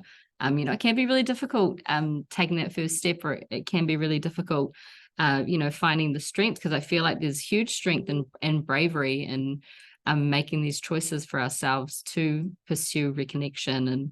But you're so right. If you put that in, you'll definitely see the fruits of your labor. So kia ora. And Shay, is there anything that you want to add to our final question for the night? I think similar to what Audesia had said, like with a lot of diaspora communities, our origins do have quite like traumatic histories, and so sometimes it puts people off. And like when you go online and you look for them, like if you look in maybe the wrong places, you might find some real nasty comments towards your people. And I know Audesia's Syrian community faces that quite a lot, actually, and I know there's other communities as well. So that's something that generally puts people off. And it's the same thing with the Palestinian community as well. You'll find a lot of backlash. So if that's something that puts you off, maybe don't look at that to begin with. Maybe look at your look at the positive side of your history, of your culture, of your traditions. Really try to build that up in yourself so that you have the support around you. Meet people, do all those things that might not kind of trigger those emotions in you at the beginning, and then take on that journey of finding out about that, maybe the traumatic part of our history. I mean, it's something that we inevitably have to do. It's a part of who we are. It's what makes us strong. It's what makes us fight. Like you said, we have to look at our past so that we make sure that it never happens again, and that we could try to contribute for a better future. But maybe take things gradually. Don't think that when you want to reconnect with your roots or connect with your roots, that it has to be like, okay, I'm going to jump in and everything has to happen at once. You can take it as slow as you want to take it. So that's, I think, something that people struggle with, and how they could overcome it, hopefully. And really connect with people around you that are on the same boat. Like, even if they're not from your community, again, like, ask questions, see how they coped with those situations. People are so willing to help out and talk more than you think. The second thing is with language, because especially young people grow up in the diaspora, sometimes they find shame that they don't speak their native language. And like, I love it when people are like fluently speaking in their native language, but when people are speaking broken Arabic as well, or like whatever other language, like obviously I can't tell if somebody's speaking any other broken language, but when they're speaking broken Arabic, I'm like, man, like, alhamdulillah, this is great. At least you're trying. And I think it's similar to like here, whenever like we're learning Te Reo Māori, and like we'll try to like say something and we might mess up. When I've gone to my courses, all I've heard is positivity and encouragement of, it's okay, at least you're trying, like you're giving it a go, like, and that's what matters, is that you're not giving up on that. And so if you don't have that connection with your native language, don't let that put you off. The language will come. It's okay. It's gonna come at the right time. But like for now, it's about preserving your identity and like reigniting and reclaiming your identity. And other things will come after that. Even when somebody just says marhaba or something like that, I'm like, man, that good on you. Like, you've lived your entire life overseas, like outside of your homeland. Like, we should be proud of that. So I think we also need to be encouraging each other, or like, pointing them to resources if they want to reignite that language, but not making them feel shame about it. So don't feel shame about that. And just two more things I was going to mention was the isolation. So the distance and isolation. I know that because we're here in New Zealand, we feel really, really distant. And like, that's something, another friend of ours went back to Iraq as well recently, and she came back now, and she's just, I've noticed the shift in her energy. Like, she's just so upset. She's like, I just want to find a job closer to the Middle East so I can travel back to Iraq every now and then. Like, I can't. This is like, it's hurting me being far away. And so I know that geographical distance is really, really painful, and it's really expensive to fly back anywhere around the world, to be honest, from New Zealand. But the one thing I would say is keep hope, that like, always keep hope that again, money will come and there will be a time where you can go. And again, connect over here. Do things, immerse yourself with things that you feel, even if you're just pretending that you're closer to home than you really are. You have to do that sometimes by watching movies, podcasts, webinars, doing whatever you need to do to feel that connection. So yeah, I'm not going to keep going on, but yeah, these I feel like are one of many, like some of many challenges, but every challenge has a solution. So please don't give up. Kia ora for that, Shay. And I think that was a really hopeful way to end, the kind of more formal questioning era, part of tonight's webinar. I really total the sentiments around not giving up. And I loved what you were talking about, immersing yourself and giving alternatives to, if you don't have access to communities to immerse yourself in, like ākanohi, there's ways we can do that online, like engaging with movies or engaging with music and podcasts. And so I think it's really great that you've offered alternatives there. And yeah, really talk with the sentiment of just don't give up, give it a go. And as Audesia said, you'll see the fruits of your labour. But yeah, I'm going to pass the rākau back to Rana now, who's going to lead us through the next part, the final part of our webinar. Yeah. I'm going to pick some of those, one of the questions that have come through. So Lizzie, feel free to do the same. So I think the first question that's popping up here for me is actually a question for Sala. Can you briefly talk about your connection to Native Northern America? Did you live with some of the communities? Any similarities in values with Polynesian or Maori culture? Yeah. So after my dad passed away when I was 2.5, we left New Zealand for a Navajo reservation in Tuba City, Arizona. Why we ended up there, my mum had been in education for about 15 years when she was single, teaching mainly on reservations in northern Arizona, southern Utah, and she was an educator alongside another Maori boy and a Hawaiian boy. So when Dad passed away and she wanted to restart, we moved there. But because we lived on a res, Navajo became my second language, and I was adopted into a Navajo tribe, Honagani, Nishle, and To'ohani Bashichin. And I loved it. Like, again, it wasn't my own reo, or my culture, but because it was so strong, we were on the whenua, we were immersed in the reo in school, it just felt like home. I took like a fish to water, essentially. And we were there for about 3.5 years before moving to Hawaii. And yeah, definitely have similarities in culture. A lot of the kind of food preparation was very similar, and the reverence to land, and even some of our kind of traditional motifs and design. There's one called Til, which is like the mountain, and it looks very similar to Potama, like the Stairway to Heaven that's usually on tukutuku panels in Whare Marae. And then as well as a reverence and love of precious stones, essentially. Like we have pounamu in Aotearoa, and I have a lot of turquoise. I was like, what is the word? And they use it in all their jewelry, kind of in adornments, and it's very precious to them. And yeah, I loved it. Awesome. Kia ora. Thank you so much for sharing. I just realized that I was on mute, so you guys listen to all my and I'm so glad I didn't make some weird ass noises. Thank you so much for sharing that, Sala. Lizzie, do you want me to just go through the questions, or do you want to jump in? I'm happy for you to just go through the questions. I was having a chuckle to myself though, because I honestly didn't hear you breathing or being like at all. So all good, Ehua. Sweet. Oh gosh. Okay, cool. So I'm just gonna say this question, and if you feel like you want to answer it, just open your mic and then we can go from there.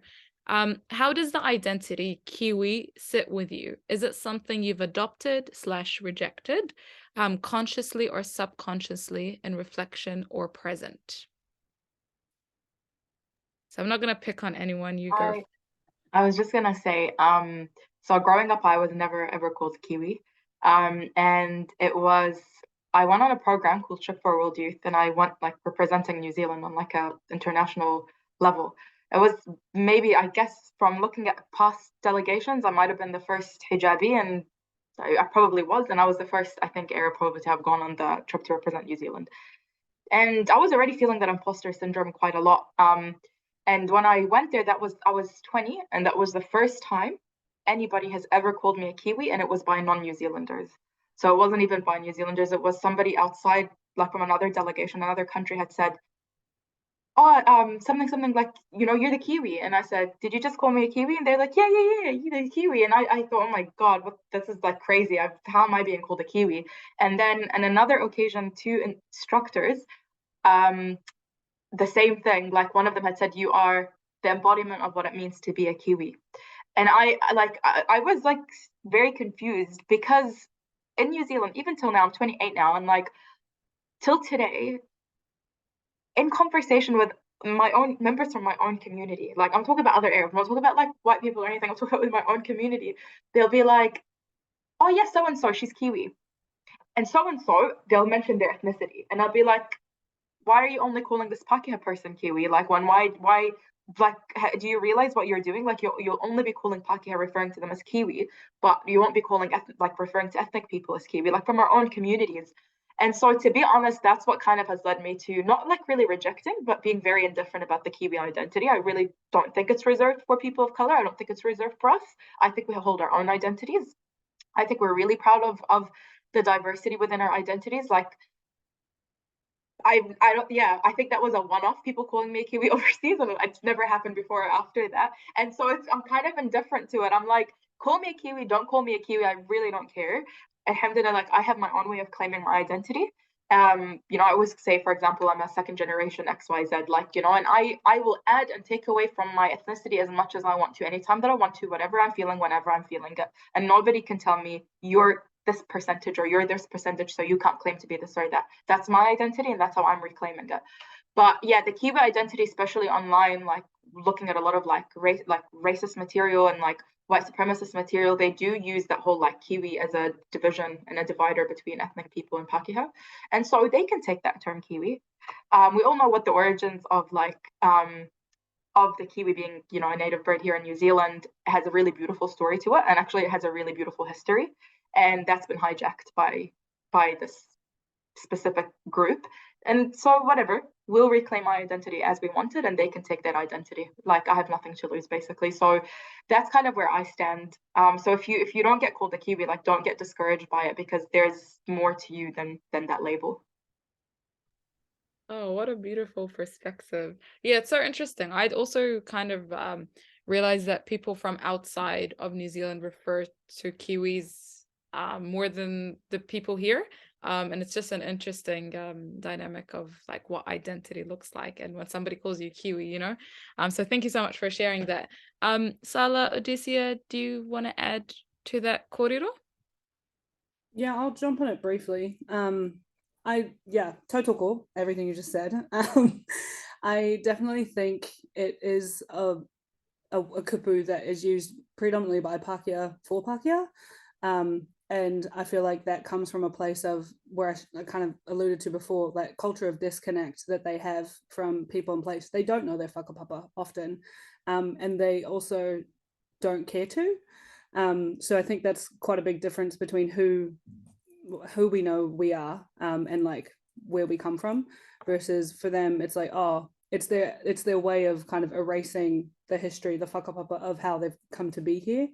And ignoring the history of the Indigenous peoples of Aotearoa. And that's just how they do. It makes it easier for them. And also I think it's a lazy term for like international people who don't know much about the history of Aotearoa, or just don't know what to call us. So they kind of cotton on to colloquial terms that are thrown around online. So Kiwi being like, oh, a general term, especially Americans. But yeah, if a coddle. Kia ora. Thanks for sharing that, Sala. Audesia, no pressure if not. Kind of. Yeah, same as Shay and Sala. It's not, well, I mean, same as Shay, specifically in the fact that it's indifferent, and Sala exactly. I do think it's a bit of a generic roundup, those guys kind of term. But I mean, like growing up, I was very much made to feel like the other. There's no, other way around it. I was born here. So I mean, like if we're talking what makes you a Kiwi, like my passport says I am, I was born here, Wellington Hospital, just like a lot of people here. But the first time that I've been called a Kiwi by someone here was in December last year. I was working and a lady was like, "Oh, where are you from?" And I'm like, "I'm XYZ." And then she was like, "You're all Kiwi in the end." And I was like, this is the wrong time to be called a Kiwi, man. You just dismissed every single thing that makes what I think makes me super important, my identity, my background. And she's like, I'm like, we're all just Kiwis. Like I was looking at her and I was like, all right, like, no, but I wasn't bothered, realistic. I'm in a work setting. I'm not gonna, debate it. That's her ignorance is her problem, not mine. But yeah, like my parents, when they came as refugees and then as I was growing up, they're like, yeah, you are Kiwi born, like you are. And I'm like, okay, but it doesn't really matter to me personally. I am, like Shay said, I am what I am. I am what I say I am. And that's not really up for discussion by anyone. So yeah. Awesome. Yeah, I know they really have their timings, eh? Like when they want to make you feel othered, they will, and when they want to dismiss all your like identity, they will. Damn. Thank you guys for sharing that. Okay, let's see. Okay, this is a question for all of you. What are you missing most at the most from your journey? So, I don't want to limit to one thing, so you can just tell me what you miss most of your journey. I'll start from Audesia first, and then we'll go around. Absolutely everything. But if we're being specific, it's a bit selfish, but it's how I felt. When I went there, it was such a short period of time, but there was never I don't remember ever feeling this level of peace as I did being home. And again, like we have to reiterate that Iraq is by no means a tourist destination. Like it's not sunshines and rainbows and daisies and whatnot. It's again like I don't even know, is it a developing, I don't know, whatever it is, it's not somewhere necessarily pleasant. But again, like the feeling that I felt being back home, we would visit the monasteries. I am a very religious person, so for me that was like a feeling like no other. Or we would visit oh no, we would touch cuneiform. There was pieces of like ancient, like it's carved in, and I touched it and I was like, oh my God, like my ancestors from thousands of years touched this, they made this, and I'm like, like real delicately poking it. Or there was, like little lamasus, which was a deity that ancient Assyrians believed in, and the carvings and ruins, which was really devastating. But the point is, I felt connected in a way that I've never felt in anywhere ever before. This was very much the real deal. I felt the love, I felt the generosity from the people, the smiles. They'd tell me like my Syrian was so good, and I'm like, let's stop, thank you so much. Like the feeling was like no other. So I miss that feeling. I miss being home. And like Shay's friend was saying, the first chance I finish uni, the second I can actually get up and go so I can be anywhere near, I'm taking it, because there's no, like, I can't live, 1000% cannot live without this connection being sustained regularly. If this isn't, I cannot envision a life where this was the only trip that I went back home and that's it. There's no way. So yeah. Oh, that's so beautiful. Oh my gosh, I can literally feel the passion through the screen. Sala? Yeah, for me, I think it's honestly just very materialistic. Time to rest and money to go do it. Like that's all I want. That's all I need. If I didn't have them, like, have to work full time to worry about literal, day-to-day living needs, then I would just go and be wherever I need to be. And I think that would be the ultimate privilege and luxury. Agreed. Shay? Yeah, they're making me emotional because I think it's a really difficult stage in my life, because I actually came back to New Zealand with a plan that I was going to be gone by in 4 days' time. I would be gone. And it was a 7-month process, basically, of the same thinking 7-month process of me planning and everything that I would be going back to that region. And it just fell through a few days ago, actually. And it was just like this crashing of like, oh my God, am I actually going to be stuck here for like indefinitely? And it broke my heart. it still is breaking my heart now. And I'm like trying to like keep telling myself, okay, the timing's wrong, and like, you know, it'll work out. And there's like a different plan, like, you know, but it's the same thing. Like, I just wish that I had the time and money to be going back closer to the homeland as possible. And if I could, I would just want to go, like, I would want to work there, like, so I'm close. I don't even have to be in Syria or Iraq or Palestine. I don't even have to be in those countries. Just give me close enough that I can like go every weekend or every like month once. It'll be fine. And like, that's why now I'm thinking, okay, is Europe like the best decision? Like, should I just go to Europe or something, and like maybe easier for me to get there? Because again, from New Zealand, it's so tough, but it's because of all the reasons that were mentioned. Like, I miss everything. I miss everything. Wallahi, there's not one thing I don't miss. I miss the people. I miss the culture. I miss the traditions. I miss the doing shisha over there. I miss the food over there. Like, there's even the shisha tasted better there. You know, astaghfirullah, sorry, anybody listening to this, I know I shouldn't be saying this, but even the shisha tasted better over there, okay? It was amazing. It was vibes I've never felt before. Like, it was just, everything was incredible. I met some of the dearest people that I today have the privilege of calling family. Like, I met them while I was there in those situations, you know, people that I might be spending the rest of my life potentially with. Like, I miss everything about those lands. And yeah, I just, it's the same thing. Like, it's a feeling like no other. And when I see my friends living in the Emirates, like every 5 seconds going to Beirut, going to this place, going to that place, I'm so happy for them. But in my head, like the prayers that I'm making in my head are, you know what, God, bless them with more, but also bless me with the exact same thing, because I need that right now in my life. And so yeah, I think, oh gosh, just similar to everybody here, like, it's the feeling of, how can you not miss home? Like, how can you not miss home? That's exactly what it is. Meet their stories, man. That's what I do.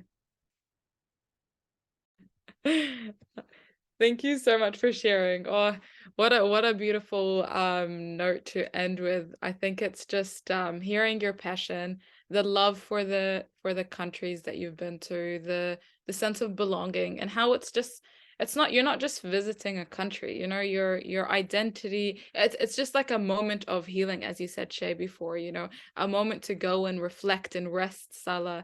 And it's a place to connect again, as you said, Audesia. So thank you all for sharing such amazing stories and perspectives.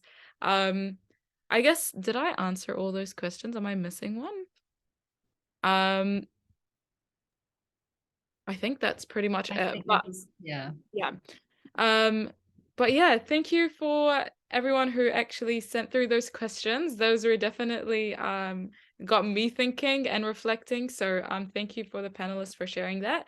I'm gonna leave the thank yous for Lizzie, but before we go on, this is a glimpse of what this kaupapa would love to do more of, and continue these conversations in this space and other spaces as well. So if you yourself are interested in this kaupapa, or you know people who you actually think, oh yeah, like this is kind of like what they like doing, what they're passionate about as well, get them to, we linked the email just earlier before, but I'll link it again.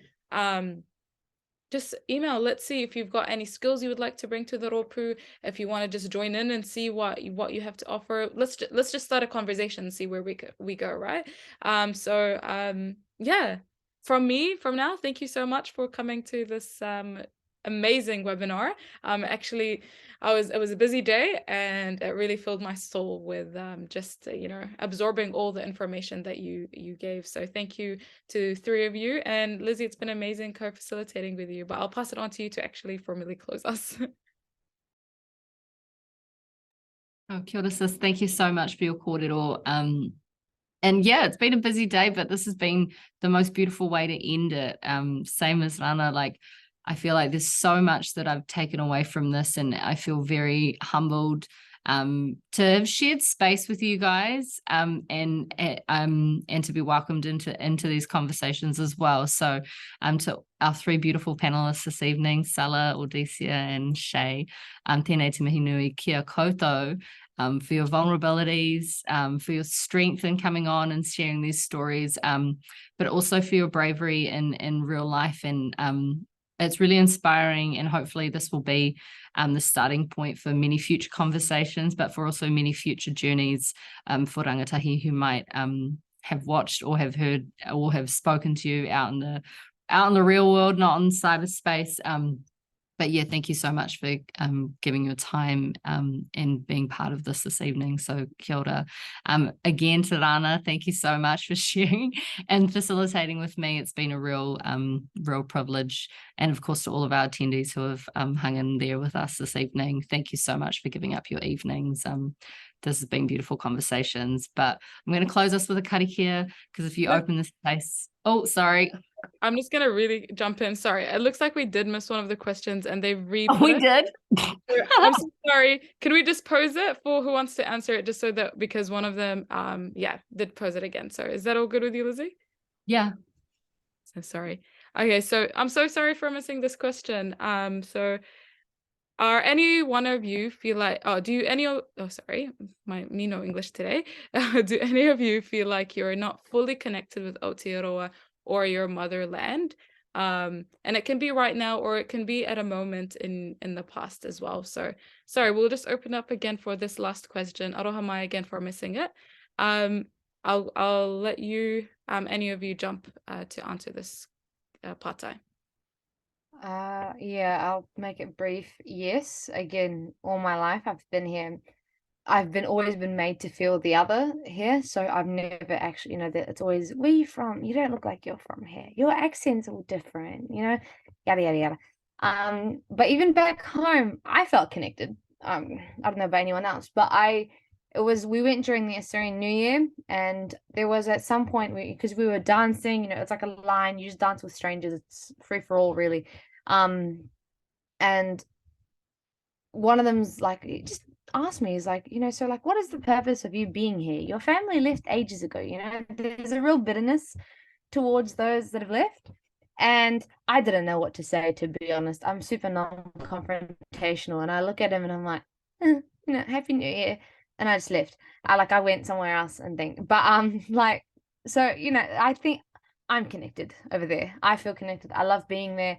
I also love it here, but in the sense where I feel like I am part of the societies, definitely not. It's like the classic, I'm not ethnic enough for them, and I'm not, non-ethnic enough for here. It's a thing. It exists. I am one of those people, unfortunately, but thank you for sharing that. Shay, Sala? I was just gonna say, I think it I don't think anybody should beat themselves up for the ups and downs of the feelings of connection that we feel. I think I can only compare it to, for example, with faith. Faith goes up and down, and so does identity. Sometimes it goes up and down, and that's okay. I have a friend who's she's very, very much Palestinian in all her identity, 100%. But then sometimes when she's in specific situations, she just feels this she just feels frustrated, and she goes, man, our own people aren't doing this. How can I feel this? And then it'll go in a day or two after she reflects on it, and it's okay. It doesn't take away from her identity at all. It's just we have different experiences. For me, myself, there's been many moments where I felt like I didn't belong in New Zealand. I felt like I don't have a connection.